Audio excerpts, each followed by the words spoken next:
why I quit drinking. I am in Las Vegas, Nevada for business, and it just reminded me, I'm actually just been self-reflecting a lot about my journey, just being here. And I wasn't excited when I found out that our event was in Vegas, just because I had no desire to come here. There's just so much with the adult entertainment industry, and I'm not going to get too much into that. Just with my past with like child abuse as a kid, I have never wanted to condone that type of entertainment and stuff. Those women, a lot of them have a really, really broken story, and I am very humbled because that could have been me. It could have been me that had no respect for my body or anything like that. So anyways, I feel it here. I feel the darkness. I feel the hopelessness. I mean, that's a lot of times why people have addictions and things like that. I'm grateful that really wasn't my addiction. I've got my own other issues. But anyways, I just wanted to talk about why I quit drinking. So I would say, I mean, I was drinking in high school and stuff like that. I do believe that my abuse caused me to just be more cautious. So I never really did it unless I felt comfortable. And then obviously I would always buy my own drinks. I was just super cautious of that stuff. But when I kind of stopped, I mean, my friends, I had my own business at 21. So my friends were off to college and they were doing a lot more drinking than me. And I just remember at that time I had a business and I had a hair salon at a very young age. I was only 21, and I can't stay still doing this video. It's so funny. So if I'm moving around a lot, I'm so sorry. So anyways, but I do remember, do you guys remember MySpace? Some of you are probably too young for that, but I just remember I would have a long day at the salon and I would hit the store because of course I was 21, and I started getting into wine just because I felt like it was cheaper and it was controlled and you kind of knew what you were getting. And anyway, so I used to drink wine and I would go home and I would pour a glass of wine, I would eat dinner, and I would get on MySpace. And I didn't have a lot of, I mean, I know a lot of people, I'm super friendly, but probably a lot of friends since most of my friends were off to college. And so anyways, I just remember, like, I haven't had verbally God just like audibly speak to me, but it was like he kind of drops these things in thoughts, and I'm so thankful for that and being in tune with that. And I just remember this thought of, how long have you been doing this? Like coming home every night after work and having a drink. And it was like, I don't know, probably about 3 weeks. Okay, the next question. How long does it take to make a habit? 21 days. And that kind of just put something in me about like how often I was doing it and building this repetitive habit of coming home and needing wine to like relax. And so I started to be cautious of that. Now I had met a guy that I was with and I was still kind of drinking at the time, and I just remember thinking like, man, we get along so good, but every time I have a few glasses of wine, things that would normally I would let slide, I wasn't letting slide. And so I would pick these fights with him, and I would kind of be a little bit more emotional. And so I just kind of started thinking about that. And then me and him had broken up, and I remember getting into youth ministry. I started volunteering at my church, and these kids from really broken homes, I remember like they would ask me, do you drink? And I remember how weird it was to sit and justify it to these kids. Like, well, yeah, but I'm of age, I'm 21 and stuff like that. And it felt icky to me to sit and justify something.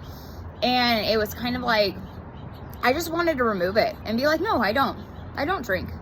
And so I did, and I stopped drinking, and I wasn't doing any of that, and at that time I was around a lot of people in church and they didn't really drink. And so it was just, yeah, it was great. I didn't need it. It wasn't an addiction, but I think that's something like tells us like, oh, you get to be an adult and you get to drink. And it's just like, I didn't need it, and I wanted to help these kids. So my hunger to help somebody else came before what I wanted, right? Because I could have, like, it's not a sin issue. Like, if drinking is probably not going to keep you from going to heaven. I mean, if drinking leads you to other things, sure.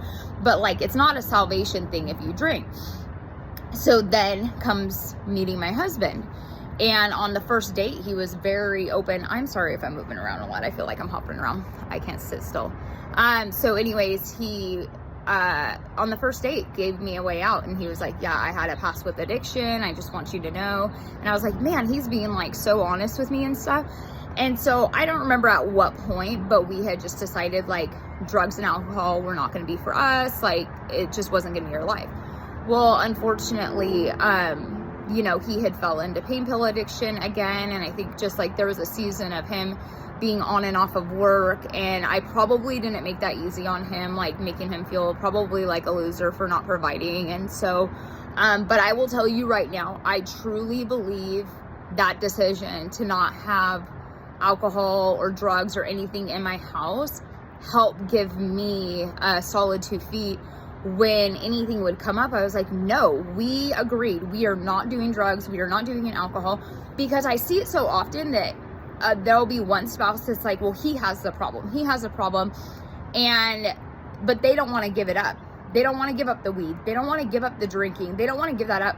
And I will tell you right now, when I almost lost my marriage to addiction, I had a baby at 6 months old. My husband was finally ready to go to rehab. And I remember he left for rehab. And I remember laying in my bed asking God, like, why is this happening? Like, I met my husband in church. I was doing all of the right things.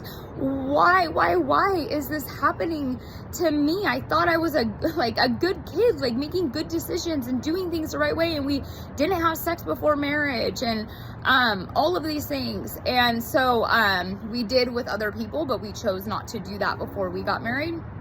And it was like crazy, and I wanted to die. I wasn't gonna take my life, but in that moment of darkness and disappointment, like for the first time in my life, I wanted to die. But I had obviously a baby to take care of, and I remember God kind of putting things into perspective again, not audibly, but through thoughts of like, Kim, you've put this man, we're nobody's perfect. We are not perfect. You put this man on a pedestal above me.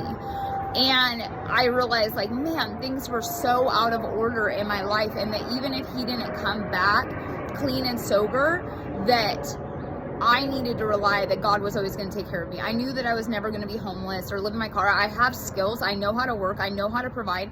And so that was just such a shift in me. And so now you have it, fast forward 14 years, and me and him have had super rocky roads, but I've been able to say no drugs, no alcohol, no. And it has been a hard journey, and we have lost friends over alcohol. We have had issues with family because they just, I feel like they think that that's more important than just having a sober event or something like that. And it's hard, and I love them, but it's like, I have seen people be shunned that want to get clean and sober, and I didn't choose to not, like, yeah, I mean, I kind of chose it because I didn't want in my house to cause my husband to stumble, but at the same time, like, when you almost lose your family over addiction, like, it is just, it's not important to you. That thing that you think is amazing is not amazing. It actually causes so many other issues, and so, like, I don't desire it. And so being here, it's just like, I just see lost. I see people that are lost and looking for identity and stuff like that. And it breaks my heart. Like, no, you can live sober. Like, you don't have to gamble for thrills and stuff. And I'm not talking about like people doing things every once in a while. That's not what I'm talking about.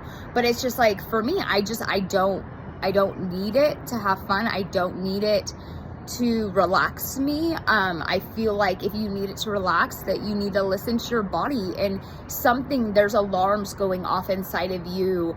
I don't think you need a crutch, you know what I mean? You need to dive into therapy. You need to exercise. There's so many things that you can do to relax, that you do not need alcohol. And I just want to hit on again, like, the fact that I have seen people try to get clean and sober, and people just like shun them. How is that love? Because, so you care more about your alcohol than giving that person a place to come enjoy life, you know? And it's not just about that person. Like, you're making it about you when we need to be thinking about other people. And the Bible talks like, do not cause other people to stumble. So I mean, I have heard that there have been liquor exchanges and Bible studies and things like that. Are you kidding me? Do you know how many people struggle with addiction, and church can't even be a safe place because people want to keep that crap? Like, I don't get it. Like, where is the love for other people and the compassion? And that's what I don't understand. And I would challenge anybody that is going through that to find people. There are people that want to be sober, you know. It seems like it's so acceptable, but anyways, and if you're on the outside and you've felt this and you have been neglected from people because they don't want to choose to lay that down, like, I am so sorry. I get it. It's a lonely road, but it's worth it in the end. It's worth it for you. It's worth it for your family. And keep doing what you're doing. And if you're a person that's struggling with that, like, message me. Like, I'll love on you. Like, you can do it. You don't have to have that in your life. And anyways, that is my story about being 14 years. I think it's 14. It could be 15 now. But I have not drank in that long.